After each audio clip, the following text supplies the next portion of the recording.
Let go of your expectations. Buddhist wisdom. Disappointment is a strange kind of pain. If you look closely, it almost never comes from what actually happened. When was the last time your chest tightened over something that didn't go as planned? Maybe it was a result that didn't match the effort. Maybe someone you loved walked away despite everything you gave. Maybe your children chose a path you never imagined, and something in you cracked, not because of what they chose, but because of what you'd already decided their life was supposed to look like. Something deeper than sadness moved through you in that moment. It felt like betrayal, as if you had made an agreement with life, kept your end of the deal, and life broke its promise. Sit with that feeling for a second. Don't rush past it. You know this ache, not as a concept, but in your body. The tightness in the chest, the heat behind the eyes, the stomach dropping. You felt it more times than you can count, and every time you found something to blame. The person who left, the system that failed, the universe that didn't care. But the sting kept returning. Different face, different situation, same wound. What if the wound wasn't caused by what happened, but by something you were carrying long before it happened? That something has a name. We call it expectation. Disappointment never arrives on its own. It walks in through a door that expectation left open. The event itself, the rejection, the loss, the silence, is just what happened. The suffering lives in the distance between what happened and what you believed should have happened. Over 2,600 years ago, a man sat beneath a tree in northern India and saw this with extraordinary clarity. The Buddha mapped the inner architecture of suffering, traced it to its roots, and showed how it can end. At the center of that architecture, he found something every human being carries, often without knowing it. The habit of clinging to how things should be while resisting how things are. Today, let's look at this together. What expectation truly is, what the Buddha actually taught about it, and what actually changes when you begin to loosen the grip. Before we talk about letting go, we need to understand what we're holding. Expectation is subtle. It doesn't announce itself. It lives underneath your awareness, woven so tightly into the way you think that it feels like reality itself. You don't question it, because you don't even see it. So let's slow down and look. Wanting something is natural. You want to be healthy. You want meaningful work. You want your relationships to feel safe. There is nothing harmful in any of that. And making plans is wise. That's responsible living. Expectation lives in a different place. Expectation is what happens when you attach your sense of "I'm okay" to a specific outcome. It's the quiet, almost unconscious belief that if this particular thing doesn't happen in this particular way, something is fundamentally wrong with my life, with the world, with me. The tricky thing is that expectations rarely announce themselves as expectations. They disguise themselves as reasonable assumptions, as common sense, as the way things should be. You don't walk around thinking I have an expectation right now. You just carry a quiet picture of how something is supposed to unfold, and you don't even notice the picture is there until reality paints something different. Here's how to recognize one. Pay attention to the moments when you feel a flash of frustration or hurt that seems bigger than the situation warrants. Someone doesn't reply to your message for a few hours, and your mind begins building a story of rejection. Your partner forgets something you told them, and suddenly you're questioning the entire relationship. You work hard on a project and receive lukewarm feedback, and something inside you collapses, not because the feedback was cruel, but because you'd already written a version of this moment in which you were praised. That collapse is the signature of an expectation breaking.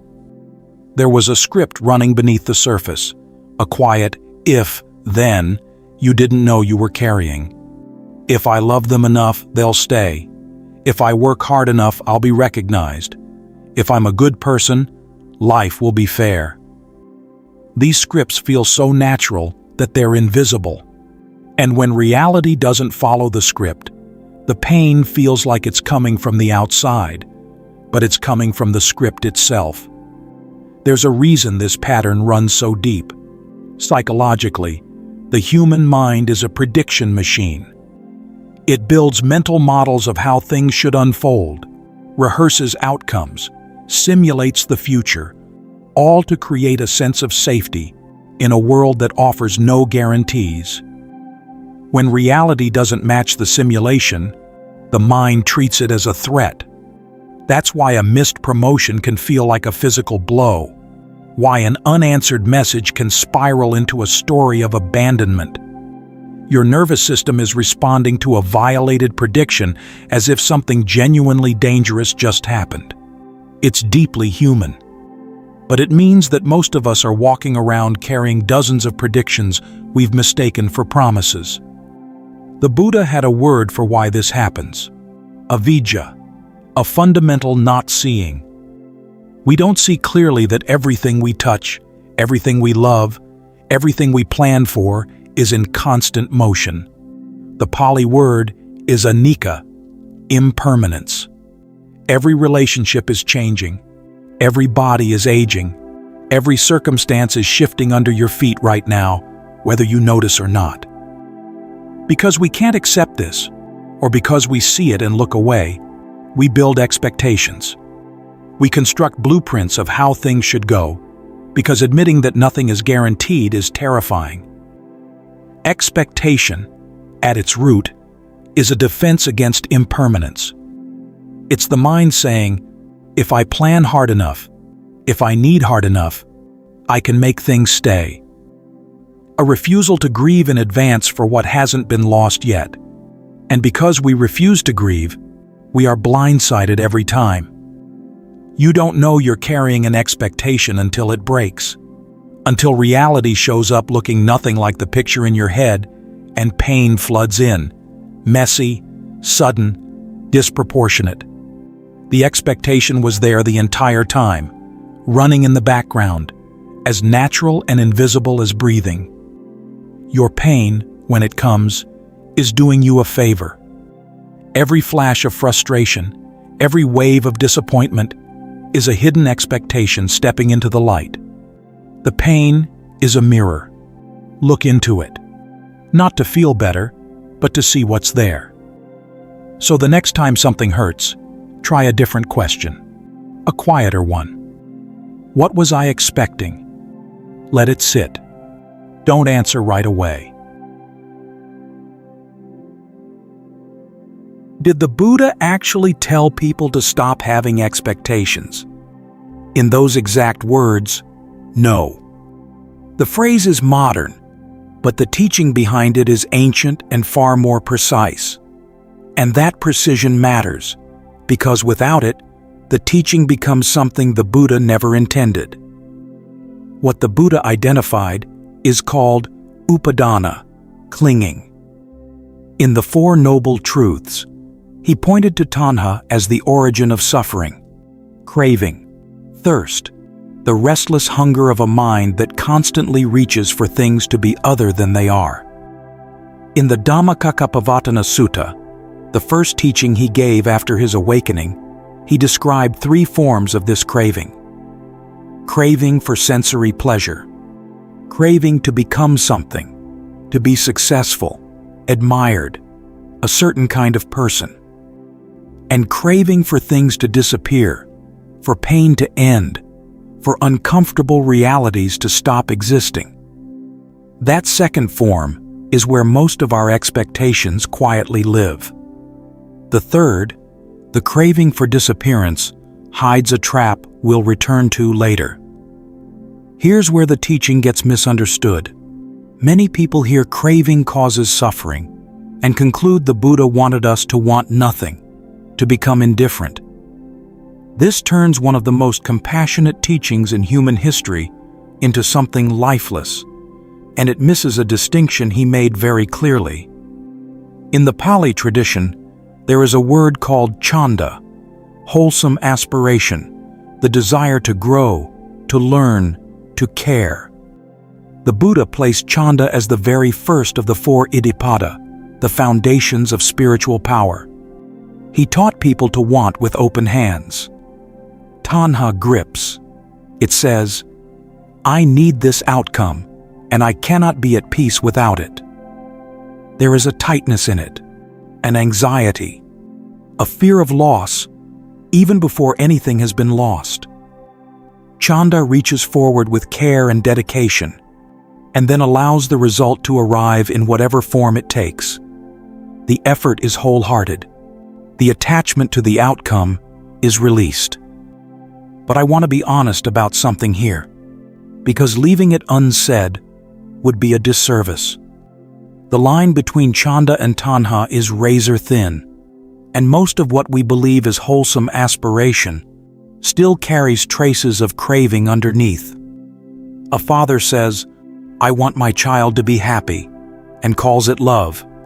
But beneath that, there may be a quiet need for his child's happiness to prove something about his own life. A practitioner says, "I want to be free from suffering for the sake of others." But underneath, there's a private longing to escape the ordinariness of their own experience. The practice demands ruthless honesty. Keep looking, layer after layer, especially at the desires you were most certain were pure. The Buddha was explicit about effort. Right effort, samavayama, is the 6th factor of his noble 8-fold path. Prevent harmful patterns from arising, release those already present, cultivate wholesome qualities, sustain those already developed. This is vigorous, deeply engaged living. His path asks you to show up fully, to pour everything into how you live and what you do, and then to hold whatever comes with grace. Full effort, open hands.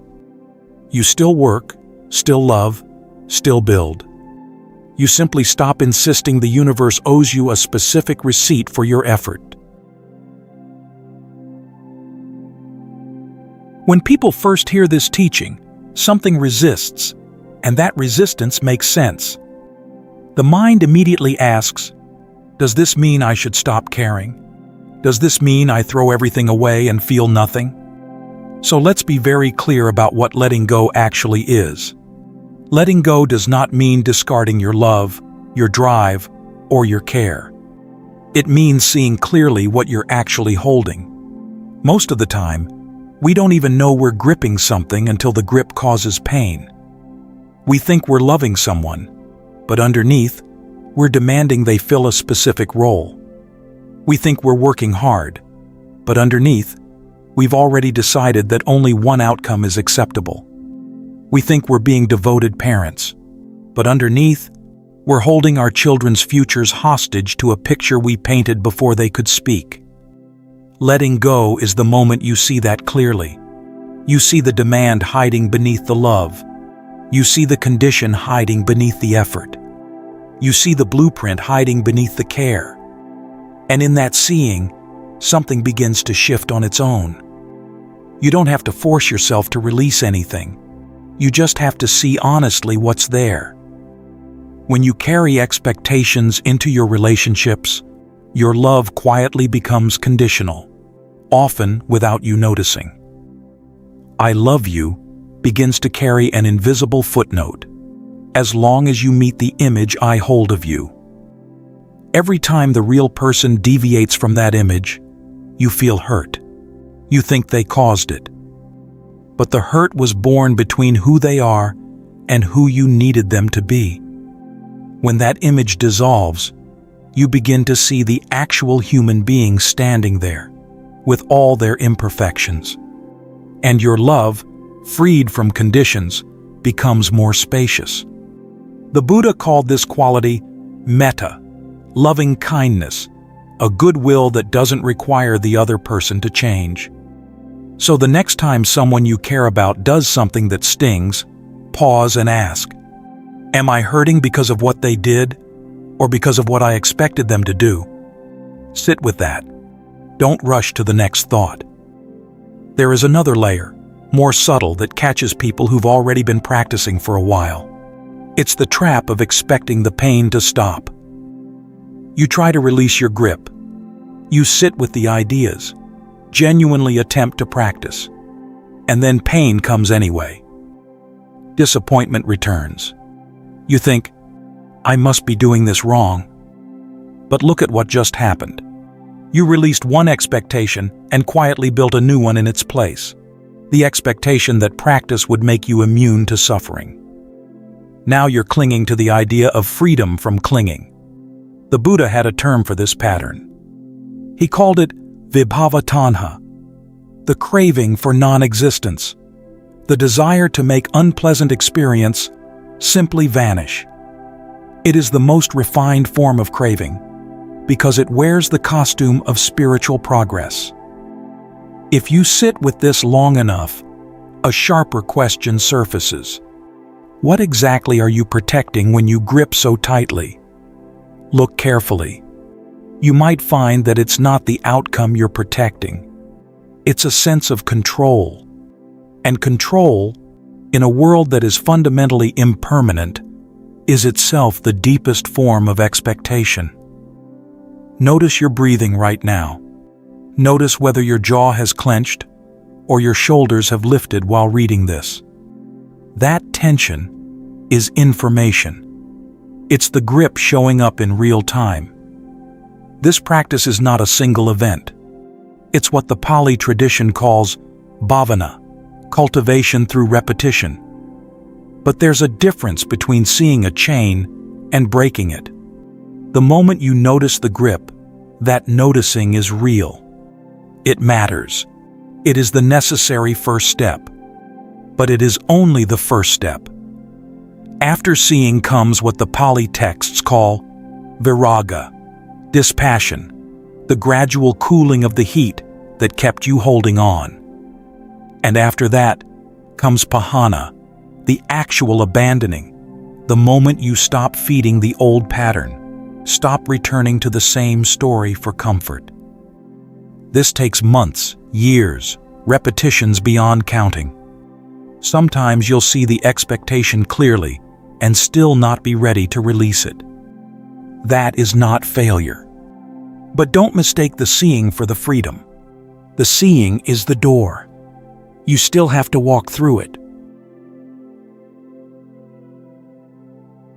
Here is something worth considering. As long as you are expecting, your mind will never be still. Think about it. When you expect something from another person, part of your attention is always somewhere else, scanning for signs that they will or won't deliver what you need. When you expect a certain outcome from your work, part of you is already living in the future, rehearsing success or bracing for failure. When you expect life to be fair, part of you is constantly measuring, comparing, keeping score. The mind that expects is a mind that never fully arrives in the present moment, because it's always leaning forward, reaching toward a version of reality that doesn't exist yet. This is why expectations are so exhausting, not because they're morally wrong, but because they scatter your attention across 1,000 futures that may never come.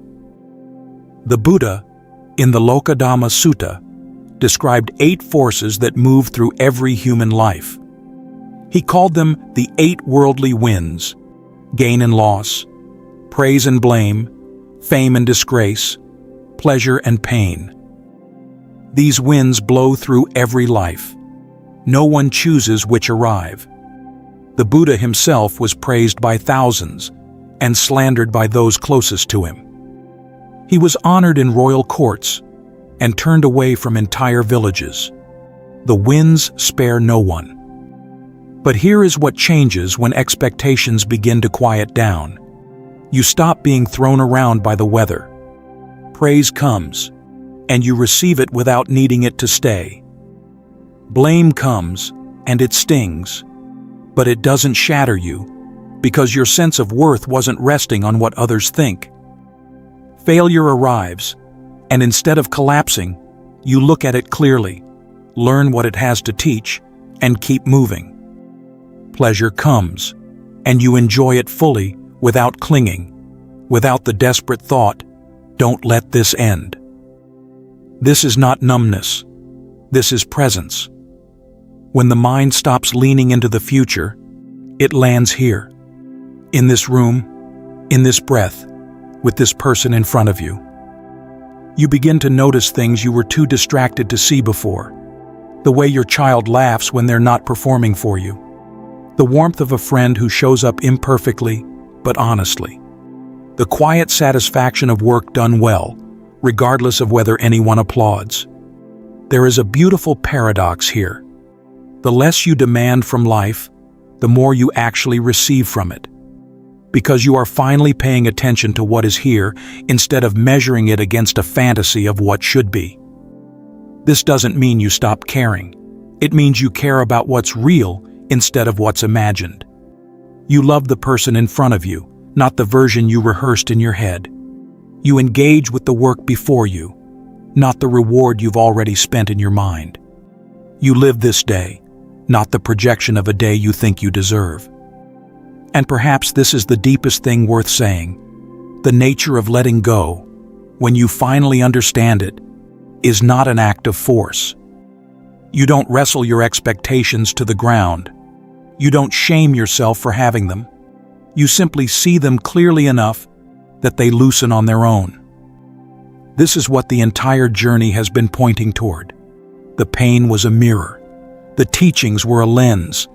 And what you've been learning to do all along is to look. When you truly understand that the person you love will never be the fixed image in your mind, that the career you've built will keep shifting beneath you, that every single thing you expect is a living, moving, uncontrollable process, something relaxes. Not because you decided to relax, because the illusion that things would hold still no longer holds you. So if you carry one thing from this conversation, the next time your heart aches for reasons you can't quite name, pause. And in that pause ask, what was I expecting? You don't need to solve anything. Just notice what you were holding. That noticing won't free you by itself, but it is where freedom begins. Some mornings you'll forget. Some nights you'll grip tighter than ever. That's not failure.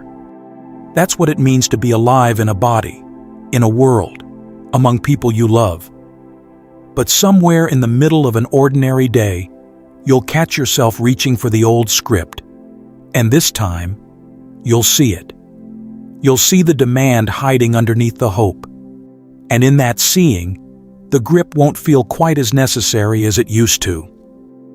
The things you expect will never hold still long enough to match the picture in your head. People grow, circumstances shift, plans unravel, the world turns in directions no one predicted. And the quiet that comes when you finally stop asking reality to freeze is not emptiness. It's the sound of a mind that has stopped arguing with what is and started meeting it, fully, wherever it happens to be. That meeting is not a destination. It's how you walk.